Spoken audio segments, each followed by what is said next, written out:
کراچی کے گل پلازا میں لگی آگ پر قابو نہ پایا جا سکا، ایک فائر فائٹر سمیت 7 افراد جاں بحق، 30 زخمی، 60 کے قریب افراد تاحال لاپتہ ہیں۔ میئر کراچی مرتضی وہاب کا گل پلازا کا دورہ، میئر کی آمد پر تاجروں کا احتجاج، نعرے لگائے۔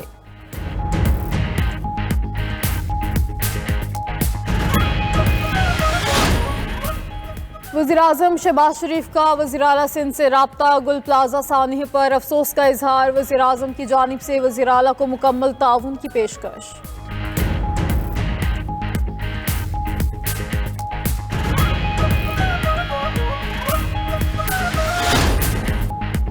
تاجروں کا فائر بریگیڈ کی گاڑیاں تاخیر سے پہنچنے کا الزام، صدر گل پلازا تاجر ایسوسی ایشن تنویر قاسم آبدیدہ ہو گئے، کہا کہ فائر بریگیڈ کی ٹیم 1.5 گھنٹے تاخیر سے پہنچی، ہر 10 منٹ بعد پانی ختم ہو جاتا تھا، ڈیزل کی قلت ہے، آگ کے شعلوں میں سب کچھ جل کر ختم ہو گیا، متاثرہ تاجروں نے حکومت سے نقصان کے ازالے کا مطالبہ کر دیا۔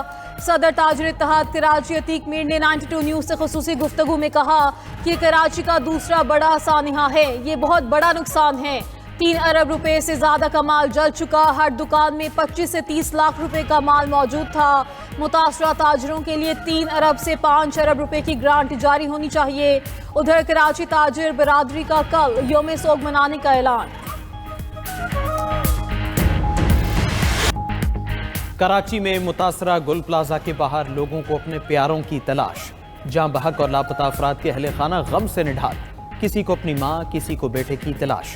اسپتالوں کے باہر بھی متاثرہ افراد کے اہل خانہ موجود، پلازا کی ایک دکان میں کام کرنے والے باپ اور اس کے 2 بیٹوں کا کچھ پتہ نہیں، ایک نوجوان کی والدہ بیٹے کی تلاش میں پریشان، ایک نوجوان کا کہنا ہے بھائی نے فون کر کے جان بچانے کی دہائی دی، اس کے بعد نمبر بند ہو گیا۔ شادی کی شاپنگ کے لیے آئی خواتین اور 2 مرد بھی لاپتہ، پلازے میں موجود لوگوں نے ملحقہ عمارت پر چھلانگیں لگا کر جانیں بچائیں، کچھ لوگ مسجد کا دروازہ توڑ کر باہر نکلے۔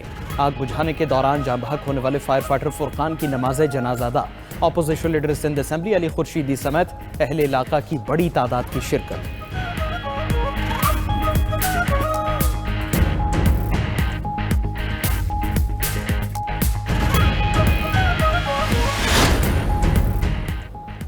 صدر مملکت، وزیر اعظم اور چیئرمین سینٹ کا کراچی میں گل پلازا میں آتش زدگی واقعے پر اظہار افسوس، لوگوں کے جان و مال کی حفاظت کے لیے اقدامات کی ہدایت۔ صدر آصف زرداری نے کہا متاثرہ خاندانوں کے غم میں برابر کے شریک ہیں، صدر کی زخمیوں کی جلد صحت یابی کے لیے دعا۔ وزیر اعظم شہباز شریف نے اپنے بیان میں کہا متاثرہ تاجروں اور دیگر افراد کو ہر ممکن امداد فراہم کی جائے، ریسکیو آپریشن میں تمام متعلقہ ادارے مل جل کر کام کریں، زخمیوں کو تمام سہولیات فراہم کرنے کی ہدایت۔ Chairman peoples party Bilawal Bhutto کا کراچی کے شاپنگ پلازا میں آتش زدگی اور جانی و مالی نقصان پر اظہار افسوس، وزیر اعلیٰ سندھ اور میئر کراچی کو آگ بجھانے کے لیے تمام ممکنہ وسائل بروئے کار لانے کی ہدایت۔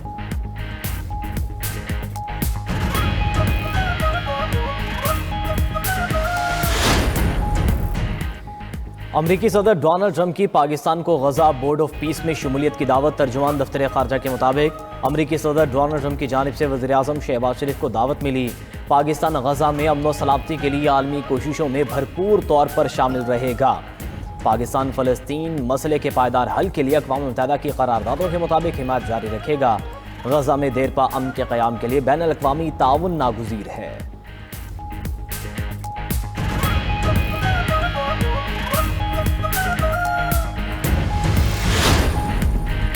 اسرائیل کا ٹرمپ کی سربراہی میں غزہ پیس بورڈ کے پینل کی تشکیل پر اعتراض، اسرائیلی حکومت کے مطابق یہ پینل اسرائیل سے مشاورت کے بغیر تشکیل دیا گیا، یہ اسرائیل کی پالیسی کے خلاف ہے۔ امریکی صدر نے بورڈ میں مصر، ترکیہ، ارجنٹینا اور کینیڈا کے رہنماؤں کو شمولیت کی دعوت دی۔ ادھر ٹرمپ انتظامیہ نے غزہ پیس بورڈ میں شمولیت کے لیے رکن ممالک سے $1 ارب مانگ لیے۔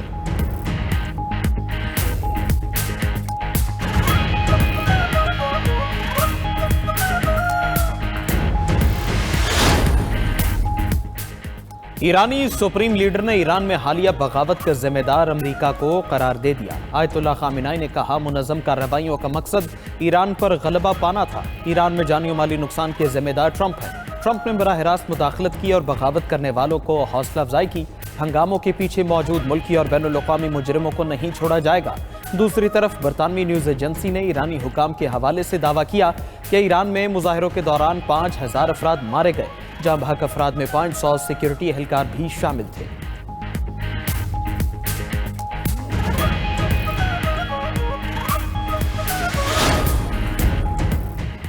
ایران میں نئی قیادت تلاش کرنے کا وقت آ گیا۔ ٹرمپ کا ایک بار پھر ایران میں رجیم چینج کا بیان، کہا آیت اللہ خامنائی ایران کی مکمل تباہی کے مجرم ہیں، قیادت کا مطلب احترام ہے، خوف اور موت نہیں۔ تہران کے حکمران اقتدار کے لیے جبر اور تشدد پر انحصار کرتے ہیں۔ خراب قیادت کی وجہ سے ایران دنیا میں رہنے کے لیے بدترین جگہ ہے۔ اقتدار کے لیے ہزاروں افراد کو قتل نہیں کرنا چاہیے۔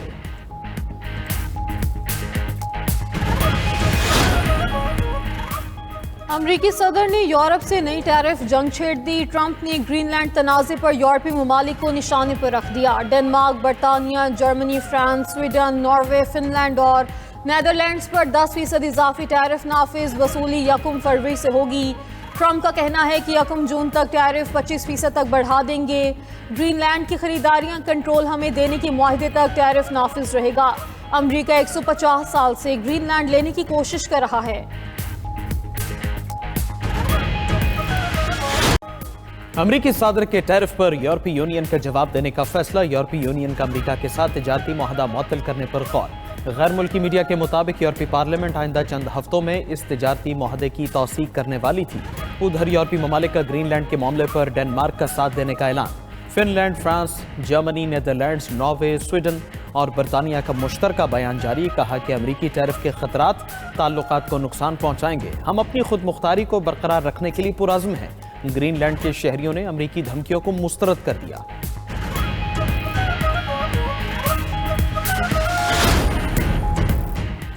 وزیر توانائی نے نیپرا کی رپورٹ پر شدید تحفظات کا اظہار کر دیا۔ نیوز کانفرنس میں اویس لغاری نے کہا کہ اوور بلنگ کے نقصانات پر 17% قابو پا لیا۔ اضافی بجلی خریدتے تو صارفین پر $17 ارب کا بوجھ پڑتا، اب $17 ارب سے زیادہ کی بچت کا تخمینہ ہے۔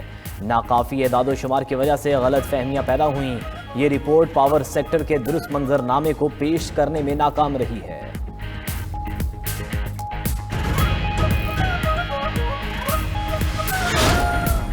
پنجاب حکومت کے سہولت بازار پروجیکٹ سے روزگار کے مواقع پیدا۔ وزیر اعلیٰ مریم نواز کے سہولت بازار پروجیکٹ سے 55,000 خاندانوں کے گھر میں چولہا جلنے لگا۔ صوبے میں 46 سہولت بازاروں میں 9200 لوگوں کو روزگار مل گیا۔ سہولت بازاروں میں ایک سال کے دوران 8.5 کروڑ افراد کی آمد ہوئی، 42.5 کروڑ روپے کی خریداری کی گئی۔ وزیر اعلیٰ نے مزید 30 نئے سہولت بازار 30 جون تک مکمل کرنے کا ہدف مقرر کر دیا۔ کہا کہ ہر شہری کو سستی اور معیاری اشیاء مہیا کرنے کے لیے پرعزم ہیں۔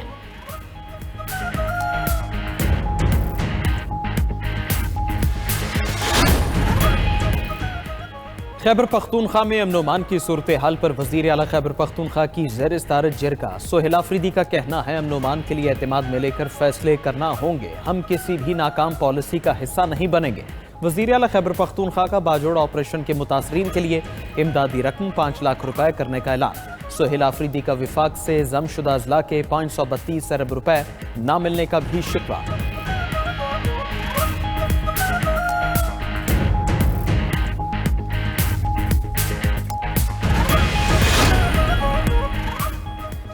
راولپنڈی میں قومی یکجہتی و پیغام پاکستان کانفرنس مقررین نے کہا کہ ملک کے اندر استحکام و یکجہتی ہوگی تو کوئی کچھ نہیں بگاڑ سکے گا۔ دشمن کو پیغام ہے اب ان کی چالیں کامیاب نہیں ہو سکتی۔ پوری قوم فیلڈ مارشل سید عاصم منیر کے ساتھ کھڑی ہے۔ مولانا عبدالخبیر آزاد نے کہا کہ پاکستان میں قومی یکجہتی کو پیدا کرنے کے لیے کردار ادا کرنا ہوگا۔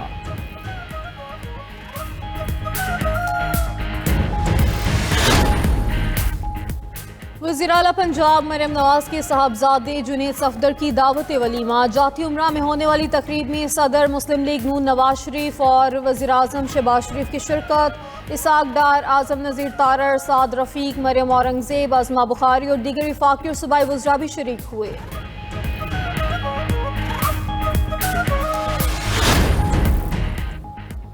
مرکزی صدر P T I Chaudhry Pervaiz Elahi کا محمود خان اچکزئی سے ٹیلی فونک رابطہ۔ محمود خان اچکزئی کو قومی اسمبلی میں اپوزیشن لیڈر مقرر ہونے پر مبارکباد دی۔ چوہدری پرویز الہی نے کہا محمود خان اچکزئی کی بطور اپوزیشن لیڈر تقرری نیک شگون ہے، ان کی قیادت میں اپوزیشن ایک مضبوط اور مثبت تعمیری کردار ادا کرے گی۔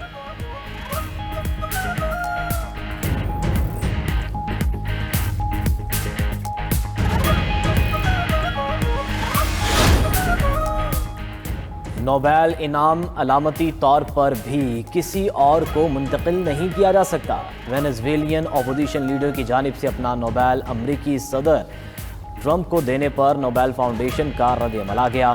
واضح کیا کہ امن کا نوبیل صرف انسانیت کو سب سے زیادہ فائدہ پہنچانے والی شخصیات یا ادارے کو دیا جاتا ہے۔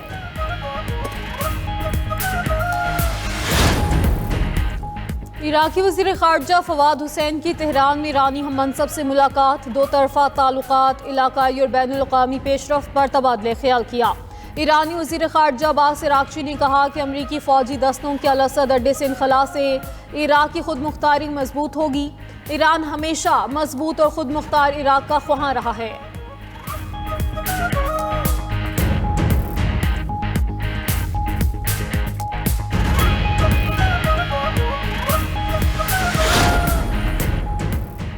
شامی فوج نے شہر رقہ کا کنٹرول دوبارہ حاصل کر لیا۔ شامی حکومت کا کہنا ہے کہ فوج نے فرات ڈیم کا کنٹرول بھی کرد جنگجوؤں سے واپس لے لیا۔ ادھر کرد انتظامیہ نے شامی حکومت پر انخلا کے معاہدے کی خلاف ورزی کا الزام لگایا۔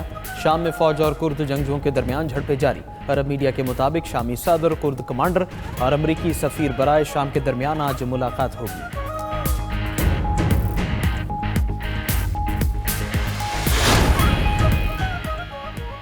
انڈونیشیا کے لاپتہ ہونے والے طیارے کا ملبہ مل گیا۔ ملبہ جنوبی سلاویسی میں ماؤنٹ بلسارون کے قریب سے ملا ہے۔ طیارے میں 8 حملے کے ارکان اور 3 مسافر سوار تھے۔ حکام نے طیارے میں سوار افراد کی ہلاکت کی تصدیق نہیں کی۔